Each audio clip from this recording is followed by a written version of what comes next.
กลับมากับ EFM Fandom Live นะคะต้อนรับโอมเล้งค่ะสวัสดีครับสวัสดีครับเซฟสวัสดีครับโอมเล้งด้วยต้อนรับน้องเซฟด้วยนะคะสวัสดีครับสวัสดีครับ มาแล้วสวัสดีครับสวัสดีครับซึ่งแน่นอนว่าชายชะกันวัยรุ่นที่มานั่งตรงนี้เขาก็มาจะตื่นตาตื่นใจกับเสียงเอฟเฟกต์นี่น้องถามว่าผมกดอันไหนได้บ้าง มีจอบอกแต่หนูต้องดูตามนี้ก่อนแล้วก็ต้องใส่หูฟังใช่แล้วน้องก็กดได้เลยว่าน้องอยากได้เสียงนี่เหรอครับไหนใช่คืออันนี้มันจะตรงกับไอ้ที่ลองยิงไปทีนึง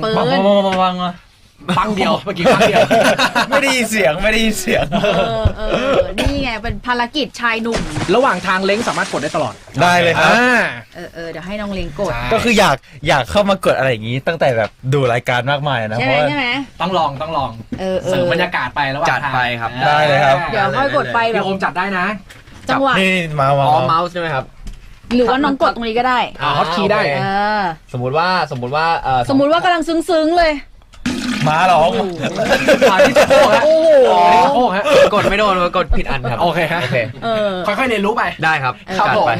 แต่ว่าก่อนสิ่งอื่นใดเดี๋ยวเราจะต้องมามอบรางวัลกันก่อนนะคะเป็นรางวัลที่แฟนๆเขาเสนอชื่อมาอย่างตั้งใจแล้วก็โหวตให้น้องทั้งคู่เลยนะคะนั่นก็คือชื่อรางวัล Predestined Couple จากกัน10 ปีเจอกันอีกทีเฮ้ยพรหมลิขิตเปล่าสุดยอดเขาตั้งใจคิดมากมีสลักจริงๆด้วยนะสลักจริงอันนี้สลักมือนะเอาหรอใช่โอ้มือเจาะทีละอันเลยปิ้นกับมือเรื่องจริงจากกัน10 ปีจะไงทีพรหมลิขิตหรือเปล่าถ้วยแรกที่เราชูด้วยกันเลยเนี่ยถ้วยแรกเลยเหรอเอาถ้วยแรกครับถ้วยแรกเลยก่อนที่จะไปพูดถึงรางวัลเฮ้ยพรหมลิขิตหรือเปล่าเราว่าพรหมลิขิตปะผมว่าพรหมลิขิตโอเคตอบเองเลยเดี๋ยวขอบคุณพูดอะไรเกี่ยวกับรางวัลนี้หน่อยค่ะขอบคุณแฟนๆมากนะครับชอบชื่อรางวัลนี้มากน่ารักมากเลยนะครับก็เป็นพรหมลิขิตอย่างที่ทุกคนน่ะเขาเรียกว่าไงนะตั้งชื่อให้พอดีจริงๆใช่แล้วครับผมก็ขอบคุณสำหรับรางวัลดีๆที่แบบว่าสวยงามแล้วก็ไม่คาดคิดมาก่อนเลยว่าจะมีรางวัลชื่อแบบว่าอย่างนี้มาให้เราได้ถือนะครับก็ขอบคุณมากๆเลยครับผมเย้เป็นรางวัลคู่อันแรกเลยใช่ป่ะใช่อันแรกเล็งไม่วางเลยอะตอนเนี้ยเล็งดูตื่นเต้นมากใช่รีบวางก่อนเลยอย่าแซวน้องโอเคและคำถามต่อเนื่องจากรางวัลนี้ใช่จริงๆมีชื่อรางวัลหนึ่งที่เขาเสนอมาแพ้ไม่กี่คะแนนเองไม่แก่คะแนนไม่แก่ด้วยโดนแล้วเชื่อเฉือนกันนิดเดียวใช่นิดเดียวชื่อรางวัลว่าเจ้าลูกหมาจ๋องกับคุณหนูป๊อปสตาร์คุณหนูป๊อปสตาร์เข้าใจได้ก็ดูแบบไปทางบวกทำไมต้องลูกหมาจ่องนะผม แต่เรารู้ใช่ไหมว่าคุณหนูป๊อปสตาร์หมายถึงใครนี่มันมีที่มาคือแฟนๆเขาบอกเขาเล่าว่าสมัยมัธยมต้นเนี่ยออร่าความปังความป๊อปของเล้งอ่ะฟีลแบบลูกคุณหนูใช่ครับทำให้โอมเนี่ยไม่กล้าเข้าไปทักคุยแต่แรกนี่เรื่องจริงปะต้องเรื่องจริงครับแต่โอมตอนอยู่เนี่ยไม่ป๊อปหรอไม่ป๊อปครับพี่บ้ามีแต่ป่วนกองอะไรอย่างงี้ใช่ไม่ยังไม่ป๊อปวันนี้อยากให้ย้อนเวลาหน่อยตอนเจอเล้งครั้งแรกตอนนั้นรู้สึกเกรงใช่ไหมที่บอกคือด้วยความที่เขาเป็นคนที่แบบขาวหน้าตาแบบอยากรู้ว่าเริ่มโน้ติสว่าแบบมีเล้งอยู่ในโรงเรียนเนี้ยตอนกี่เดือนที่เข้าไปในโรงเรียนโอ้ยจำไม่ได้นานแล้วแต่ว่ามันจะมีช็อตแบบช็อตเด็ดๆที่เป็นช็อตเขาเรียกว่าไงนะช็อตแบบช็อตเด็ดคนดังเหรอใช่ช็อตเด็ดคนดังแบบเขายืนหน้าเสาธงคนเดียวเป็นตัวแทนระดับชั้นเลยว่าซึ่งเป็นสิ่งที่แบบเฮ้ยใครได้โอกาสนี้มันแบบมันว้าวนะคนหน้าตาดีความป๊อปอ่ะไม่ใช่แค่ยืนชักเสาธงโอมยาวเว้นวักแปลกไม่ใช่แค่คนเชิญธงอ่ะคือแบบพาดพิธีไหว้ครูเชิญพานเลยคือมันแบบเรียนดีกับการเด่นมันไม่ออร่าพี่ความหล่อล้วนกระแทกเลยแล้วหมายถึงว่าเราได้มีโอกาสคุยกันปะมีโอกาสคุยผ่านเพื่อนอีกทีนึงครับคือผมรู้จักกับเพื่อนของเล้งแล้วเวลาผมคุยกับเพื่อนเล้งก็จะแบบเห็นเล้งไปด้วยก็ทักทายแต่ว่าเวลาให้คุยไม่รู้จะคุยอะไรแล้วก็ไม่ค่อยกล้าคุยเท่าไหร่สมมุติว่าวันนี้ย้อนเวลากลับไปจำลองสถานการณ์นั้นถ้าโอมกล้าจะเข้าไปคุยแล้วจะเข้าไปทักเขาคำแรกว่าอะไรกินข้าวไหมเพื่อนดูทรงหิวแน่ๆอาหารเป็นการละลายพฤติกรรมกินไปคุยไปไม่ผมสงสัยทำไมคุณต้องหมาจ่องนะนั่นสิทำไมผมต้องหมาจ่องไงอยากได้คำตอบเหมือนกันเขาว่าไงอ่ะไม่รู้อาจจะเป็นเคมีตอนอยู่ด้วยกันเปล่าเป็นไม่ได้อาจจะจ่องไงเพราะเราจะแบบเราก็ยอมคุณหนูเขาหน่อยแล้วเขาถามว่ากินข้าวกันไหมแล้วคุณตอบว่าอะไรคะผมก็คงตอบว่ากินอะไรอ่ะ นี่ ถามก่อน หนีแล้วยังไม่คุยด้วยยิง ถามเลยว่ากินอะไร ก็ปกตินะ ปกติ กินอะไรอะไรอย่างเงี้ย กินอะไรกินอะไร ไม่แต่ว่าด้วยความที่เราแบบไม่กล้าคุยไง เออ เขาถามแบบนี้ตอบแบบนี้ก็มาเราอาจจะแบบเขาเฟรนลี่ปะวะ จ่องเข้าไปใหญ่ ไม่อยาก อยากไปไหมเนี่ย จ่องลงจ่องหนักเลยอ่ะเนี่ย เข้าใจได้ เข้าใจได้ แต่มันมีคำถามจากชื่อรางวัลก่อน ครับผม ชื่อรางวัลก็คือ10 ปีที่แบบเราได้มาเจอกัน ครับ เราคิดว่าอันเนี้ยมันเมื่อกี้ตอบไปแล้วเนาะว่าเป็น ใช่ พรหมลิขิตเนาะแต่ว่ามันมีเรื่องอะไรที่เป็นความบังเอิญที่เกิดขึ้นนอกจากว่าเราเป็นเพื่อนโรงเรียนเดียวกันอีกปะ ผมว่าผมเท่าที่แบบว่ารู้จักโอมาเท่าที่ได้เป็นเพื่อนกันมาจริงๆกับประมาณ1 ปีอะไรเงี้ยครับก็รู้สึกว่าอีกอย่างหนึ่งที่แบบว่ามันเจ๋งมากๆที่เป็นผมไม่คิดเหมือนกันก็คือเราสองคนแบบเข้ากันได้ หมายถึงว่าแบบ นิสัยเข้ากันได้อะไร เค อย่าง มี งี้ เคมี ใช่แบบนิสัยที่แบบ เออ ในที่แบบเราเป็นเพื่อนกันอย่างเงี้ยผมรู้สึกว่ามันเจ๋งมากที่แบบว่าคน2 คนมันจะเข้ากันได้เพราะว่าปกติแล้วแบบ อืม คน2 คนมันก็เข้ากันมันก็ยาก มันก็ยาก เข้ากันแบบ เออ แบบลงมันก็ยากหน่อย มันก็ไม่ได้แบบสามารถเข้ากันได้เป็นปี ใช่ คุยกับทุกคนอะไรเงี้ย ใช่ค แป รั ล บ ว่าไลฟ์สไตล์ของคุณ2 ค ใช่ น ไหม มันคล้ายกันปะ แอคทิวิตี้คล้ายกั อาจจะไม่ได้คล้าย ไล มาก ฟ์สไตล์อะคล้ายแต่ว่าแอคทิวิตี้ไม่คล้ายเข้าใจผม ขยายความนิดนึง ขยายความคือฟิลแบบสมมติชอบเล่นกีฬาเหมือนกัน อ่า ชอบกีฬานี้อะไรเงี้ยชอบกีฬานี้ อืม อ๋อ ใช่ ใช่ แต่ไลฟ์สไตล์ ใช่ เป็นลุยๆเหมือนกัน ประมาณนั้น อะไรเงี้ยแต่ว่าแอคทิวิตี้คนละอย่างกัน อ๋อ ซึ่งก็เป็นการออกเล่นกีฬาเหมือนกันใช่ไหม ใช่ สมมุติว่าเป็นเวนั้น1 เว ใช่ เราเล่นอะไรอ่ะพี่โอม ชอบมอไซค์ครับ หรอ กีฬามอเตอร์สปอร์ต นี่ เหมือนพี่เจมส์เคยบอกอยู่ว่าโอมไปขี่มอไซค์พี่เจมส์ปะ ใช่ครับ เออ ใช่ไปกับพี่เจมส์ แล้วไปแข่งด้วยใช่ไหม เคยไปแข่งมารอบหนึ่งครับ นี่เฮ้ยจาน ไม่ตัดต่อนะ ทำไมอ่ะ อับอาย ก็เอาแค่นี้อะให้รู้ว่าแข่ง โอเคได้ ให้รู้ว่าแข่งเลย แต่คนขี่มอเตอร์ไซค์จะคาแรคเตอร์เป็นแบบนี้นะ คือจะเป็นคนแบบ extrovert เป็นคนแบบป่วนๆแบบเนี้ย ไม่นะ ไม่จริง จริงเหรอ จริง เวลาขี่แล้วมันไม่เอ็กโทรเวิร์ดมันร้อนพี่ ขี่เสร็จแล้วจะหามุมแบบหนีกับไปนั่งเงียบอยู่คนเดียวอ่ะ อ๋อเหรอ ชาวอากาศคนเดียวอ่ะ ไม่ไหวร้อนคุยไม่ไหวหายใจไม่ทัน แล้วของเล้งอะคะ ของผมช่วงนี้จะเป็นแบบอินเทนนิส เฮ้ย โอ้ เอาเล่น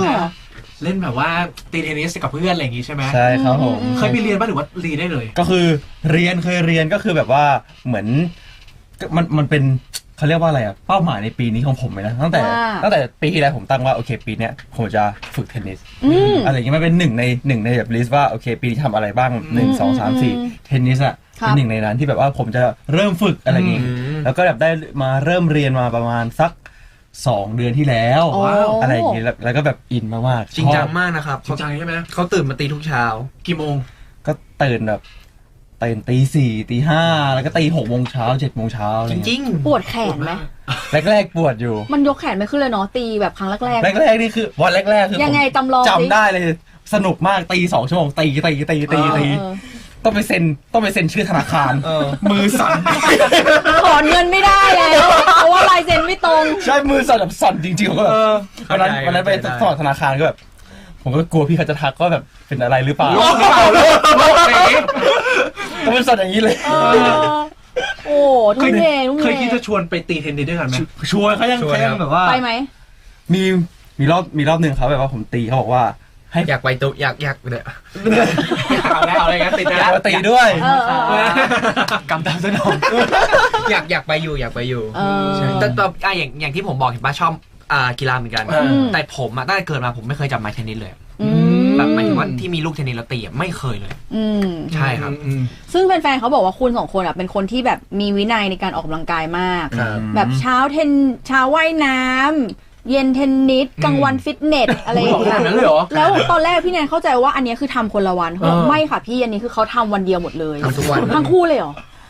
ผมอาจจะไม่ขนาดนั้นแต่ของโอมเขาจะแบบเหมือนเล่นหลายรอบ แต่อย่างก่อนมานี่ผมก็ไปยิมมา ไปยิมมาใช่ไหม ใช่ครับ ยิมนาสติกเหรอ ยิม เฮ้ยเอาจากเด็กไปเด็กไป ได้ ต้องเสียกันหน่อย ฟ้าผ่าหน่อยไปยิมมา ใช่ครับผม เขามีแอคทิวิตี้ประจำอะไรอย่างงี้แหละ ใช่ วางรูทไปแล้วประมาณนี้ ใช่ ผมที่ทำไม่ได้นะคุณต้องคนมีวินัยเท่านั้น นี่ไงเดี๋ยวเสร็จจบรายการนี้พี่ไปกับผมเลย ไปยิมเหรอไปยิมอีกเหรอ อยากไปไหน โทษทีไปยิมเวลาเนี้ยนะ ได้หมดเลยถ้าเรามีใจเราไปตอนไหนก็ได้ เอาเหรอ ใช่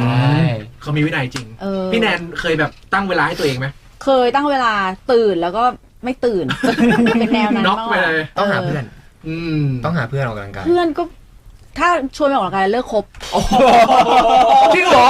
จะเริ่มเฟดเหรอครับจะเริ่มเฟด ใช่เราไม่เข้ากันไม่ได้ ดุมากชอบอ่ะ นี่เราเขาเคยชวนคุณไปซ้อนท้ายมอไซค์อะไรไหม เคยแล้วผม ไปไหม ผมได้มีโอกาสไปดูเขาแข่งด้วยนะที่เขาพูดอะในมอเตอร์สปอร์ตเนี่ยได้ไปดูเขาแข่ง ไปยืนกลางร่มให้ เอ อ่ะ อเฮ้ยหล่อไปกลางลงให้เวอร์เกิน คุณหนูอย่างเงี้ยไปยืนกลางร่มให้พี่ เฮ้ย แบบวันนั้นเขาก็ชวนเราแบบช่วงนั้นเหมือนเขาแบบเริ่มขับแรกๆอะไรครับ2-3 เดือนแรกแล้วก็อินมากอินมากไปเรียนแล้วผมก็แบบได้เห็นเส้นทางที่เขาแบบตลอดว่าแบบเริ่มชอบเริ่มซื้อรถซื้อชุดแล้วก็ไปเรียนแหละโอ้ก็จะเล่าให้ผมฟังตลอดโทรมาเล่าให้ผมฟังตลอดว่าแบบว่าแบบเป็นยังไงถึงไหนแล้วอะไรอย่างเงี้ยแล้ววันนั้นโอมก็บอกว่าชวนบอกว่าเล้งว่างบ้าเดี๋ยวอีกประมาณ2-3 อาทิตย์ข้างหน้าจะมีแข่งที่สนาม แข่งอาจารย์ แข่งอาจารย์ เพชรบุรีขับรถไปเอง ไก่ซะด้วย ได้ผมก็บอกว่าแข่งกระจานผมก็แบบตอนแรกก็แบบยังไม่รู้ว่าว่างหรือเปล่านี่นั่นสุดท้าย อยากไปดูเหมือนกันเพราะว่าแบบเห็นว่าเพื่อนชอบมากๆแล้วใช่เห็นว่าเพื่อนแบบรักมันมากๆแล้วเพื่อนก็แบบอินกับมันมากเราก็แบบอยากเข้าไปแบบอยู่ในแบบวันที่เพื่อนเราได้แบบเหมือน ลงสนามจริง ลงสนามได้ทำในสิ่งที่ตัวเองชอบจริงๆผมก็ไปกับเขาตั้งแต่มาละตี 5ฟ้ามืดตื้อ เขานัดเริ่มซ้อมกัน8 โมงอะพี่ โอ้โห พอดีไปถึงต้องซ้อมเลยนะ ใช่ 3 ชั่วโมง อ๋อ โอก็จะแบบขับรถมารับ ครับ ที่บ้านตอนแบบตี 4:50ตี 5ผมก็โอเคนัดกันไปแหละก็ไปแล้วผมก็แบบไปถึงสนามประมาณสัก7-8 โมงผมก็ไปนั่งดูเขาซ้อมแล้วก็ดูเขาแข่งอยู่ไงครับผมก็เป็นประสบการณ์ครั้งแรกที่แบบว่าได้ไปดูเขาแข่งจริงๆอะไรอย่างเงี้ยครับ ภูมิใจไหมภูมิใจในตัว ภู เขาไห มิ ม ใจมากๆก็คือแบบตอนที่เขาไปวนแข่งน้ำตาผมไหลออกมา เพราะว่าภูมิใจในตัวเพื่อนเหรอ ใช่แบบดีใจดี เอาใหม่5 4 3 2น้ำตาไหลเพราะภูมิใจในตัวเพื่อน ฝ่าเพื่อนเหยียบเท้าโอเคอยู่นะ ได้อยู่ โอเคอยู่ เฮ้ยร้องดีๆ โอเคอยู่ มันต้องอย่างงี้ รอดมาได้ขอกด1 อัน จ้วงลงน้ แล้วก็แบบน้ำตาไหลออกมาเลยเพราะแบบดีใจแทนเขามากๆที่แบบได้เห็นว่าเขาว่าแบบทำในสิ่งที่ตัวเองชอบแล้วก็เหมือนแบบตั้งใจจริงๆอะไรแล้วก็แบบดีใจกับเขามากเลยวันนั้นอะไรอย่างเงี้ยครับก็แบบสนุกมากวันนั้น ซึ่ง2 คนดูเหมือนเข้ากันได้ดีมากๆ แต่พอเวลาต้องมาทำงานด้วยกันอ่ะ มันต้องมีปรับจูนอะไรไหมคะ มีครับเยอะครับ มี ำผมไปเล่าให้ฟังหน่อยสิ เอาที่เราได้ เอาแบบไหนอะด้านไหน ด้านการทำงานที่ต้องพัฒนาไปด้วยกันก็ได้หรือเรื่องอะไรอย่างเงี้ย มันไม่เหมือนกันคือสำหรับผมอะใช้คำนี้แล้วกัน เพื่อนที่เป็นเพื่อนในชีวิตจริงๆอะกับเพื่อนที่เป็นเพื่อนทำงานอะมันมีคาแรคเตอร์ที่แตกต่างกันต่อให้เป็นคนเดียวกัน เข้าใจ นึกออกใช่ไหมแบบคนนี้ไปกินเที่ยวสนุกเล่นด้วยกันเฮฮาแต่พอมาทำงานมันจะเป็นอีกแบบหนึ่งใช่มันก็มีหลายๆอย่างที่เราต้องปรับจูนกันอะไรเงี้ยด้วยความที่แบบเล้งมีความใหม่มาต้องเรียนรู้อะไรหลายๆอย่างอะไรเงี้ย ผม ใช่ก็เหมือนแบบเขาเรียกว่าไงอย่างผมเหมือนได้รีมายตัวเองกลับไปในวันแรกๆของตัวเองแล้วก็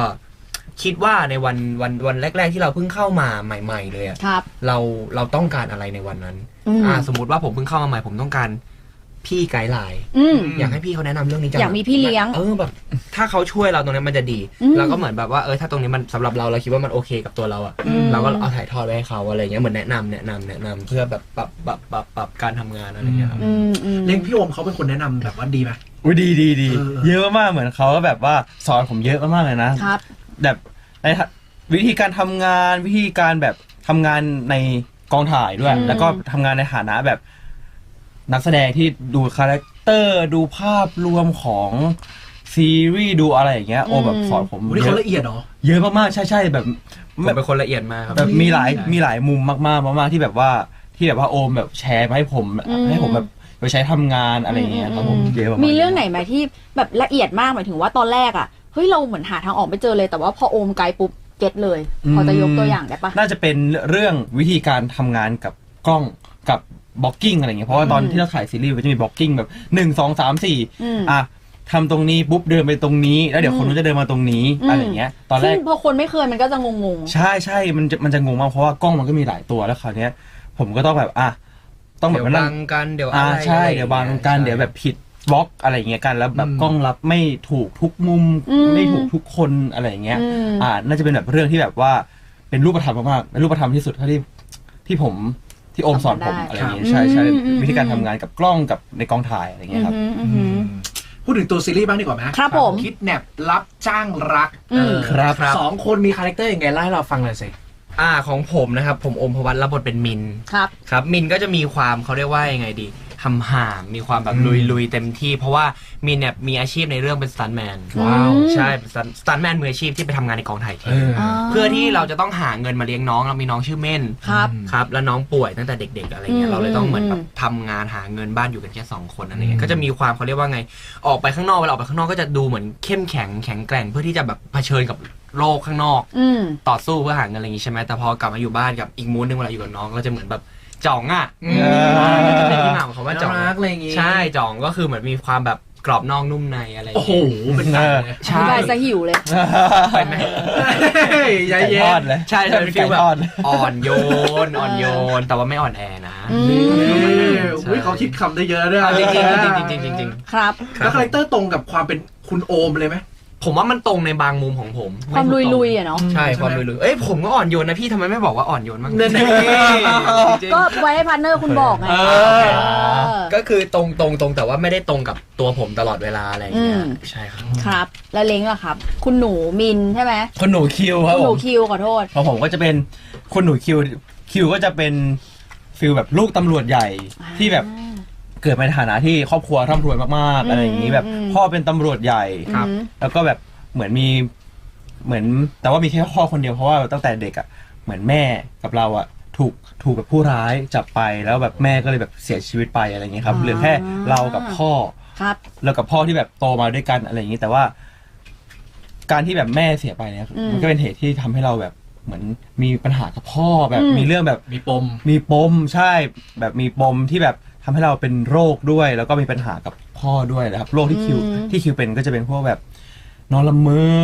นอนละเมอ PTSD แล้วก็ ก็รุนแรง ขั้นรุนแรงใช่ใช่ ขั้นสูงสุด ขั้นสูงเลยครับ ขั้นแบบว่าอย่างเช่น สามารถเดินตกบันไดได้อะไรอย่างเงี้ย อุ้ยเหรอ สลีป walking อะไรเงี้ยครับใช่สามารถแบบเดินแบบไม่มีสติออกมาทำนู่นทำนี่แล้วก็แบบสมมติถ้าได้ยินเสียงปืนอะไรเงี้ย อืม ปุ้ง ปัง ทุกอย่างแบบความทรงจำที่แบบแม่ตายจะแบบ กลับ ถูก มา ย้อนกลับมา ใช่ไหม ตลอดอะไรเงี้ยมันก็จะเป็นแบบคาแรคเตอร์ที่จะมีปัญหาเกี่ยวกับแบบภายในข้างในเยอะมากๆอะไรเงี้ยครับผม แล้วชีวิตจริงเคยละเมอเหมือนในเรื่องไหม ชีวิตจริงน่าจะเคยแต่ไม่รู้ตัว เพราะว่าตอนนั้นเราก็หลับอยู่ไง ถ้าละเมอก็จะแบบเป็น เป็นแค่แบบมีคนบอกว่าขยับตัวอะไรอย่างเงี้ ละ ย เมอแล้วเรารู้ว่าเราละเมอแปลว่าเราไม่ละเมอ ไม่เผื่อใครตั้งกล้องไง อ๋อใช่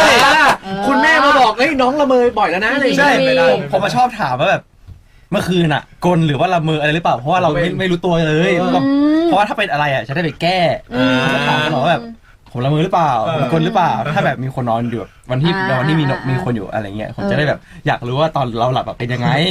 ใช่เพราะว่าไม่รู้ตัวเลย เข้าใจได้ แต่ว่าในเรื่องก็คือเขาแก้ด้วยการที่เขาก็มัดมือนอน ใช่ครับเพราะว่าเดี๋ยวละเมอเดี๋ยวลุกไปไหนไงไม่รู้อะ โอ้ยแล้วนอนหลับเหรอ หลับสิแต่ว่าตื่นง่ายนะ ใช่ สกิดตื่น สกิดตื่นเปิดเซนส์ไว้ตลอดเวลา เปิดอะไรนะ เปิดเซนส์ เปิดเซนส์อ๋อ ใช่เปิดแบบสัมผัส ไว้ ตลอดเวลา ซิกเซนหรืออะไรอย่างเงี้ย ซึ่งแค่ฟังจากแบบเรื่องย่อๆที่เล่ามา ก็รู้สึกว่ามันมีหลายมูดมาก มีทั้งแบบดราม่าบู๊เลิฟซีนกุ๊กกิ๊กอะไรอย่างเงี้ย มันสับสนงงงวยบ้างไหมเวลาต้องแบบปรับอารมณ์ มีบ้างครับ เพราะว่ามีอยู่มีอยู่ มีบ้าง เหมือนกันเลยนะเนี่ย มีบ้าง มี เพราะว่า โทษที เพราะว่าด้วยความแบบเขาเรียกว่ายังไงดี ในความที่เป็นซีนดราม่ามันก็จะมีความคอมเมดี้อยู่ในนั้น ในเวลาเดียวกันนึกออกไหมคือคนเรามันโกรธอยู่อย่างเงี้ยมันก็คงไม่โกรธอย่างเดียวอ่ะมันก็อาจจะมีอารมณ์อื่นมาถ้าสมมติว่าพี่โกรธผมมากๆแล้วผมไปแกล้งทำหน้าตลกนิดนึงอ่ะพี่ก็หลุดขำได้ สมมติมันจะเป็นฟิลอะไรอย่างเงี้ย เข้าใจ ใช่ในความดราม่ามีความโรแมนติกอยู่ เรียกว่าครบรถเหมือนกันนะ ครบรสครับ ครบรถเลยนะสำหรับคิดแบบนะฮะก็ไปติดตามดูได้เลย พรุ่งนี้ EP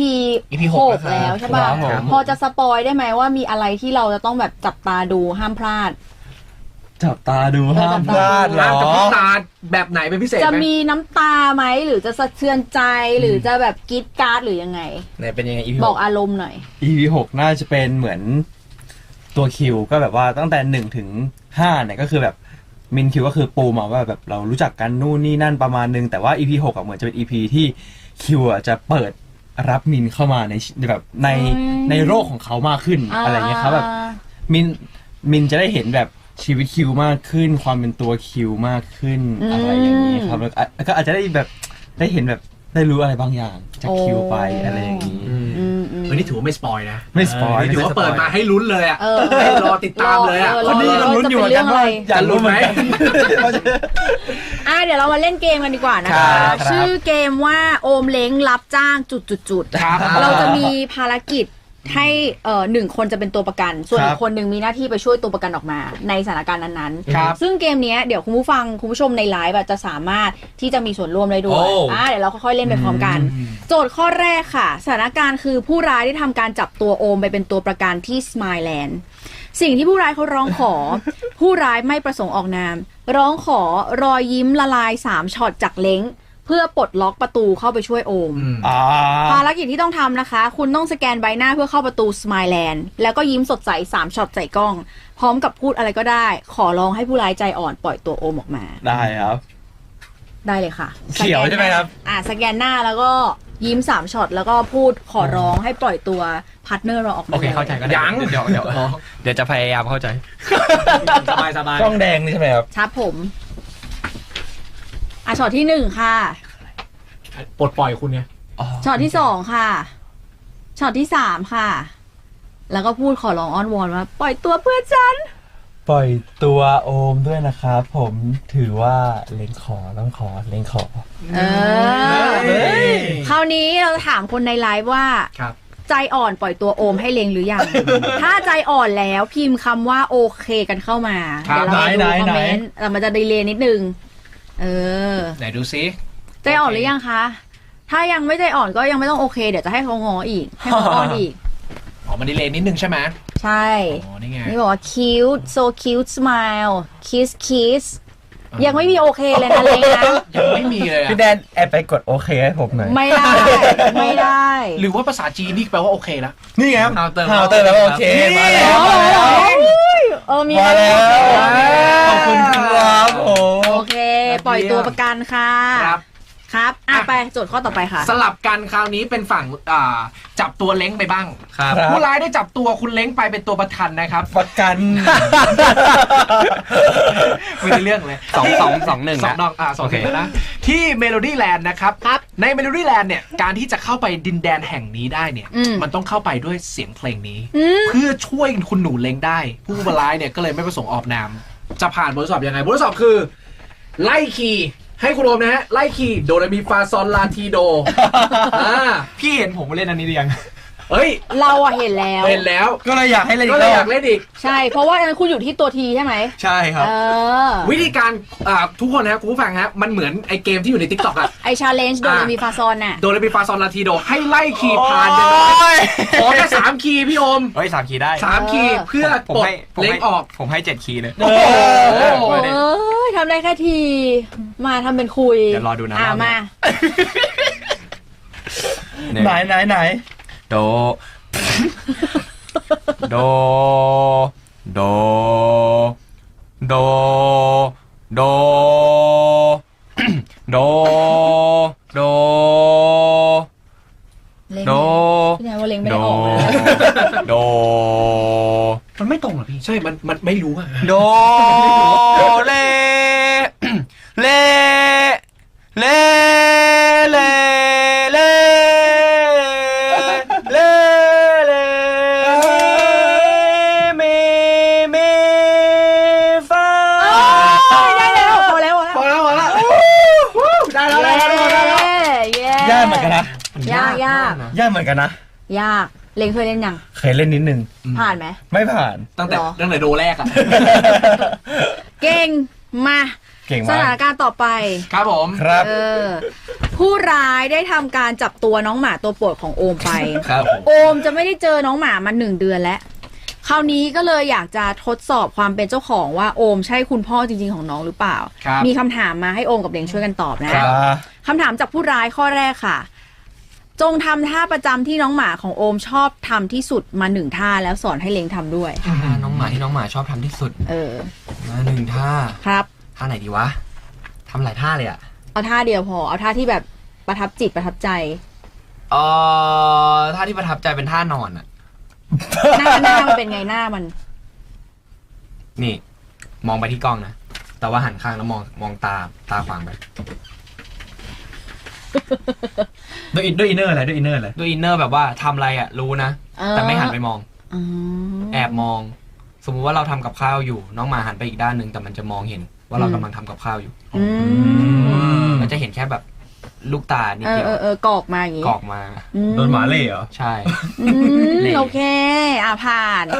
ข้อที่สองค่ะ ให้โอมเรียกน้องหมาด้วยเสียง2เสียง3เวลาเล่นกับน้อง ให้น้องจำได้ว่าคือเรา โอเค เลนก็ช่วยเรียกได้นะ ได้มา ครับผม เดี๋ยวจะโทรเดียวโอมเลย พี่โกครับ ครับ เด่นเด่นเด่นเด่นมานี่เร็ว เต้นวันนี้เร็ว พี่โกมาเร็วกุ๊กกุ๊กกุ๊กกุ๊ก เฮ้ยมันไม่เรียกไก่ มี นะ กุ๊กด้วยเหรอ มีหมดมีเสียงมีหลายเสียง ขอเสียง8เสียง8 พี่เด่นค่ะเด่นค่ะเด่นเด่นเด่นเด่นเด่นเด่นพี่โกครับเสียงต้องเสียงนี้จริงๆเพราะถ้าไม่เสียงนี้มันไม่สนใจ เอาเหรอ เพราะมันชินกับเสียงนี้ป่ะคะ ไม่มันจะรู้สึกว่าแบบอยากเล่นด้วยแล้วมันจะแบบลุกมาหา อ๋อ แต่ถ้าเรียกเฉยแบบเด่นเด่นโกอย่างเงี้ยจะนั่งอยู่เฉยแล้วก็มองตาขวางใส่แบบนั้นแหละ แล้วเราดุมันบ้างปะ ไม่ดุ ไม่ดุเลย ไม่ อะ ดุ สมมติมันทำผิดเราคุณ ไม่ จะ ดุ เรียกพูดกับเขาว่าอะไร ไม่ดุเรียกมาเรียกลูกมาโอ นี่สปอยเหรอ ไม่สปอยแต่ว่าสอนนะนึกออกปะคือผมมันดูแบบเข้มงวดไง ก็คือจะโอ แต่ว่าแบบไม่ดุอะไรขนาดนั้น ใช่ มีจิตวิทยาในการเรียน น้อง รู้ ไม่ได้ตั้งใจท สูงม ำสุดท้ายเขาก็ไม่ทำเห็นปะ นี่ อื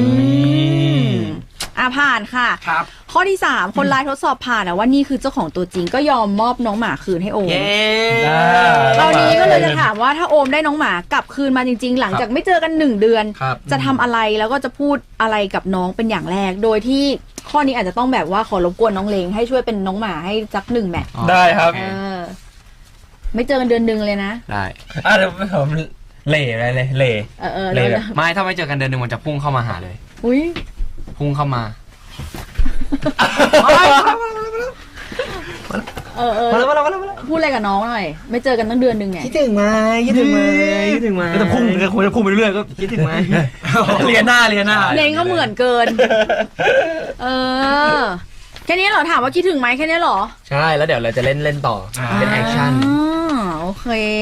อ่ะมาโจทย์ข้อสุดท้ายของเรานะครับ ครับ ฝั่งเล้งบ้าง ครับ นี้นะฮะผู้ร้ายนะครับได้ทำการจับโอมไปอีกแล้ว โอ้โห ใน Land of Food Land ฟู้ด ดินแดนแห่งของกิน โอ้โห ถึงชื่อจะเป็นดินแดนแห่งของกิน แต่คนร้ายกระซิบมาบอกว่า ครับ ข้าไม่ให้เจ้าโอมอะกินอะไรมาหลายสัปดาห์แล้ว สิ่งที่ผู้ร้ายร้องขอคือให้คิดให้ดีเกี่ยวกับเรื่องอาหารถ้าเล้งสามารถตอบได้ดี และอธิบายได้ดีผู้ร้ายจะทำการปล่อยตัวออกมา ได้เลย ผู้ร้ายอยากถามว่าถ้าวันนี้ได้ทำการปล่อยตัวโอมให้กับเล้งไป อาหารมื้อแรก ที่โอมจะได้กินหลังจากไม่ได้กินอะไรมาหลายสัปดาห์ฝีมือคุณหนูเล้งนะครับ คืออะไร ต่ออกไก่ไข่ต้มไม่เอานะ ซึ่งเราจะกำหนดให้บนโต๊ะจะต้องเสิร์ฟเนี่ยมีอาหารคาวเนี่ย3 เมนู และอาหารหวาน2 เมนู ขอเหตุผลด้วย ได้ มา อาหารคาวใช่ไหมอย่างแรกขอเป็นไข่ข้น ไข่ข้น ไข่ข้น เพราะอะไรฮะ เห็นเขากินไข่ข้นบ่อย เอาเหรอ ใช่เห็นโอ้เขากินไข่ข้นบ่อย แล้วไข่ข้น ไข่ข้น เมนู หนึ่ง ที่ กุ้งเผา โอ้ กุ้งเผา คุณปีของเลิศเหมือนกันนะ พร้อมกินมากเลยตอน เอ นี้ อ ไปไหม 2ทำงานก่อน อีกอันหนึ่ง อีกอันหนึ่ง พิซซ่าแล้วกัน โอ้โห แจ่ม อันนี้คือของโปรดคุณโอมหมดเลย ใช่ครับ ครบทุกแล้ว อะไรนะ กินพิซซ่ายังไงให้หุ่นดีขนาดเนี้ยเพราะเขาเบิร์นออกตลอดเวลา แต่ผม เกี่ยววะ กินไม่มีคุมเลยนะ กินทุกอย่างเลยใช่ค แต่ รับ คุณเคลื่อนไหวตลอดเวลาเนาะ ใช่ผมออกกำลังกายหนักแรกกับที่กินเข้าไป ผมถามนิดนึงว่าไข่ข้นคุณกินไข่ข้นอะไรอ่ะ ไข่ข้นถ้าชอบนะชอบกินไข่ข้นแบบไข่ข้นปูอะไรเงี้ย เฮ้ยผมก็เหมือนกันไข่ข้นกุ้ง ไข่ปุ้งกู เด็ดนะ กุ้งปุ้งกู เอาแล้ว สองเท่า ปูกูพิซซ่าหน้าอะไรคะ พิซซ่าน่ารักครับ นี่งานมานาน น่ารักนี่มันใส่อะไรบ้าง ใส่ ใจ ความรักใส่ใจ โอ้โหเอาเรื่องอ่ะของหวานหน่อยมา ของหวานเหรอ ขอเป็นขนมปังเนยแล้วกัน ขนมปังเนย อันนี้ก็เป็นของชอบเขาเหมือนกันปะ ของชอบเขาเหมือนกัน หรอ แป้งหวานๆเนี่ย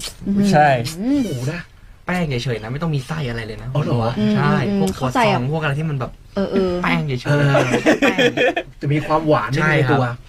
กินได้เรื่อยๆเลย อีกอันนึง ครับ มันเรียกว่าอะไรอ่ะ ที่มันจะเป็นแบบอยู่ในแบบ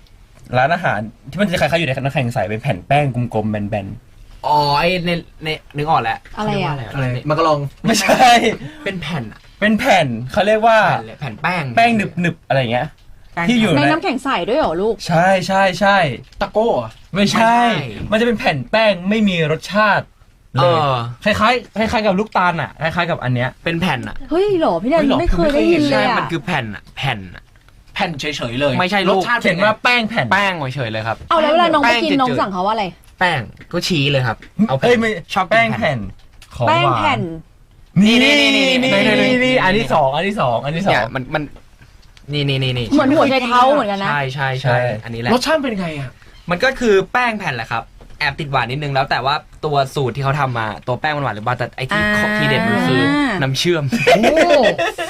หูแต่ละอย่างที่กิ ใช่ น ไหม คือแบบใช่ ไม่น่าเชื่อ สุขภาพสุด และกินทุกวันนะ ๆโอ้โห หมายถึงว่าแบบอย่างน้อยๆต้องแบบ ต้องสักหน่อยอะ ใช่ครับ อืม นี่ อ่ะ เลย โอเคครบแล้ว ครบ ค่ะห แล้ว วานแต่จะขอถาม สุดยอด คุณผู้ชมทางไลน์ว่าใจอ่อนยอมปล่อยตัวโอมให้เลี้ยงหรือยังถ้าใจอ่อนแล้วให้พิมพ์คำว่ายัมมี่ ต้องอ่อนแล้วนะเพราะนี่คือของที่เขาชอบจริงๆ เอ เลยนะ อ เดี๋ยวรอดูว่าเขาอ่อนหรือยัง ถ้าไม่พิมพ์คำว่ายัมมี่เล้งจะไปเต้นยัมมี่ เอ้ยไม่เยอะ เป็นเล้งเหรอ งั้นเรียกเป็นเล็กทั้งนั้นเลยเหรอ ถ้าใจอ่อนแล้วพิมพ์คำว่ายัมมี่ นี่ ยัมมี่ ยัมมี่ บกเกียะ ใช่ไหม เอ ไม่ อ ใช่ บกเกียะบก ไม่ เกียะ รู้ เหรอ ครับเรียกไม่ถูกเหมือนกันอ่ะ ยัมมี่นะคะ ยอยักษ์สระอานสระY U M M Y เออ Love you too please โอเค